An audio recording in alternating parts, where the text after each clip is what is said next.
اللہ کی طرف سے ایسی سزائیں ہمیں مل رہی ہوتی ہیں کہ جو ہمیں محسوس ہی نہیں ہوتی۔ آئیے ان کے بارے میں جانتے ہیں۔ بسم اللہ الرحمن الرحیم۔ محترم ناظرین، آج ہر انسان پریشان ہے۔ کسی کو جانی پریشانی ہے تو کسی کو مالی، کسی کو منصب کی پریشانی ہے تو کسی کو عزت آبرو کی۔ امیر اپنی کوٹھی میں پریشان ہے تو غریب اپنی جھونپڑی میں۔ کوئی روزگار اور حلال سے نالا ہے تو کوئی عزیز و اقارب اور دوست و احباب سے شاکر۔ تقریباً ہر آدمی کسی نہ کسی فکر، ٹینشن اور پریشانی میں مبتلا ہے۔ دلی سکون، قرار اور اطمینان حاصل کرنے کے لیے ہر ایک اپنے ذہن اور اپنی سوچ کے مطابق اپنی پریشانیوں کی از خود تشخیص کر کے ان کے علاج میں لگا ہوا ہے۔ کوئی اقتدار، منصب یا عہدہ میں سکون تلاش کرتا ہے، مگر جب اسے مطلوبہ منصب مل جاتا ہے تو پتہ چلتا ہے کہ اس میں تو سکون نام کی کوئی چیز ہی نہیں ہے، بلکہ منصب کی ذمہ داریوں اور منصب کے زوال کے اندیشوں کی صورت میں اور زیادہ تفکرات میں پڑ جاتا ہے۔ ہر آدمی جانتا ہے کہ اچھے اور برے عمل کا رد عمل ضرور ہوتا ہے۔ دنیا میں پیش آنے والے حالات پر سب سے زیادہ اثر انداز ہونے والی چیز انسان کے اچھے یا برے اعمال ہیں، جن کا براہ راست تعلق اللہ تعالیٰ کی خوشنودی اور ناراضگی سے ہے۔ کسی واقعے اور حادثہ کے طبعی اسباب جنہیں ہم دیکھتے ہیں، سنتے ہیں اور محسوس کرتے ہیں، وہ کسی اچھے یا برے واقعے کے لیے محض ظاہری سبب کا درجہ رکھتے ہیں۔ سادہ لوگ حوادث و آفات کو صرف طبی اور ظاہری اسباب سے جوڑتے ہیں اور پھر اسی اعتبار سے ان حوادث سے بچاؤ کی تدابیر کرتے ہیں۔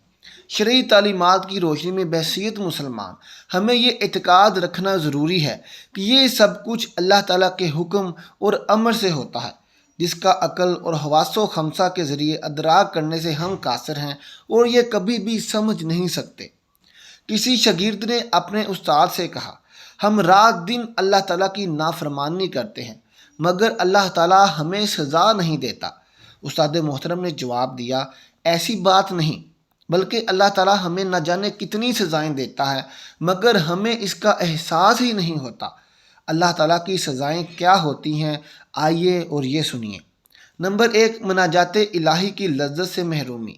کیا رب سے مناجات کی لذت تم سے چھن نہیں لی گئی؟ کیا ایسا نہیں ہے؟ نمبر 2، کثافت قلبی۔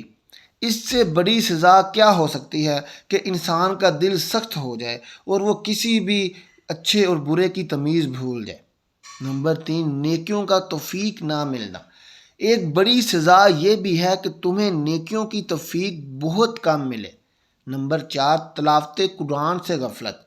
کیا ایسا نہیں ہوتا کہ دن کے دن گزر جاتے ہیں مگر تلاوت قرآن کی توفیق نہیں ملتی، بلکہ بعض اوقات قرآن کی یہ آیت سنتے ہیں جس میں اللہ تعالیٰ نے فرمایا ہے کہ اگر یہ قرآن پہاڑ پر نازل ہوتا تو اللہ کے خوف سے وہ ریزہ ریزہ ہو جاتا۔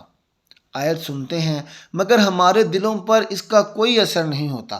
ہم کتنے دن نہ جانے گزار دیتے ہیں اور قرآن پاک کی تلاوت تو کیا، قرآن پاک کا ایک لفظ تک بھی نہیں پڑھتے۔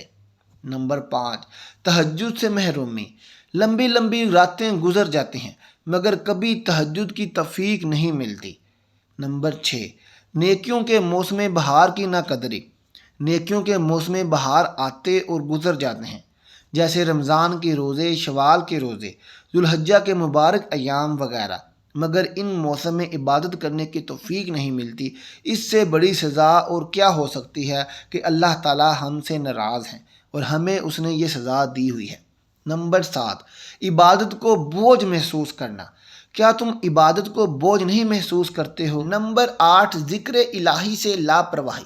کیا اللہ کے ذکر سے تمہاری زبان خاموش نہیں رہتی؟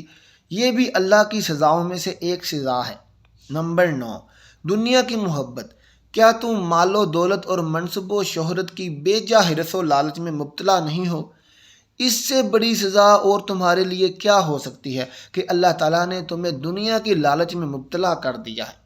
نمبر 10، نفسانی خواہشات کے سامنے شکست۔ کیا نفسانی خواہشات کے سامنے خود کو کمزور نہیں محسوس کرتے؟ بالکل، یہ بھی ایک اللہ کی طرف سے دی گئی سزا ہے۔ نمبر 11، کبیرہ گناہوں کو معمولی سمجھنا۔ کیا ایسا نہیں کہ تم بڑے بڑے گناہوں کو معمولی اور حقیر سمجھتے ہو، جیسے جھوٹ، چغلی، غیبت وغیرہ؟ نمبر 12، فضول کاموں میں مشغولیت، کیا بیشتر اوقات تم فضول اور لا یعنی چیزوں میں مشغول نہیں رہتے؟ یہ بھی اللہ کی ایک سزا ہے۔ نمبر 13، آخرت سے غفلت، کیا تم نے آخرت کو بھلا کر دنیا کو اپنا سب سے بڑا مقصد نہیں بنا لیا؟ یہ ساری محرومیاں اور بے توفیقی بھی اللہ کی طرف سے عذاب اور سزائیں ہیں، مگر ہمیں اور آپ لوگوں کو اس چیز کا احساس نہیں ہوتا۔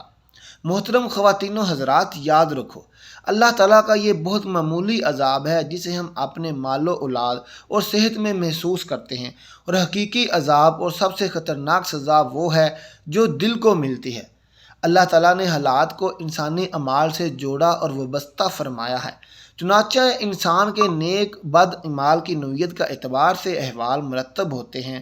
صحت و مرض، نفع نقصان، کامیابی و ناکامی، خوشی غمی، بارش و خشک سالی، مہنگائی اور درازانی، بدامنی، دہشت گردی، وبائی امراض، زلزلہ، طوفان، سیلاب وغیرہ، یہ سب ہمارے نیک اور بد اعمال کا ہی نتیجہ ہوتے ہیں جو ہمیں اللہ کی طرف سے ملتے ہیں۔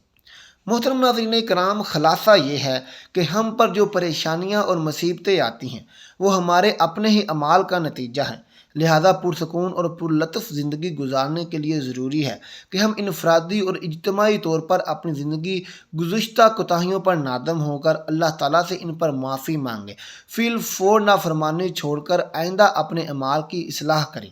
اللہ سے دعا ہے کہ اللہ ہمیں نیک اعمال کرنے کی توفیق عطا فرمائے، آمین ثم آمین۔